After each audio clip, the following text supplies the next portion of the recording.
প্রিয় দর্শক শ্রোতা, আপনারা দেখতে পাচ্ছেন যে জাতীয় প্রেস ক্লাবের সামনে থেকে আজকে যারা আবিরের পথে এসেছিল বাংলাদেশের বৈষম্যবিরোধী ছাত্র আন্দোলনে যারা সংগত জানিয়ে সংযুক্ত আরব আমিরাতে জেল খেটে যারা দেশে এসেছিল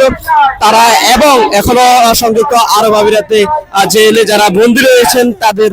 মুক্তির দাবিতে তাদের পরিবার সহ যারা আমিরাত ফেরত প্রবাসী রয়েছেন তারা প্রত্যেকে আজকে জাতীয় প্রেস ক্লাবের সামনে থেকে শাহবাগের দিকে যাচ্ছে, প্রবাসী কল্যাণ মন্ত্রণালয়ের দিকে। তারা বলতেছে যে সংযুক্ত আরব আমিরাতে যারা এখনো বন্দী রয়েছে তাদের মুক্তি চাই এবং আমরা যতটুকু জানতে পেরেছি যে সত্যতা প্রবাসী যারা রয়েছেন ফেরত প্রবাসী যারা রয়েছেন তারা এখন পর্যন্ত সরকারিভাবে যে কোনো না পাওয়াতে তাদের আজকে এই বিক্ষোভ মিছিল এবং বিশেষ করে সংযুক্ত আরব আমিরাতে যারা এখনো বন্দী রয়েছেন তাদের মুক্তির দাবিতে তারা আজকে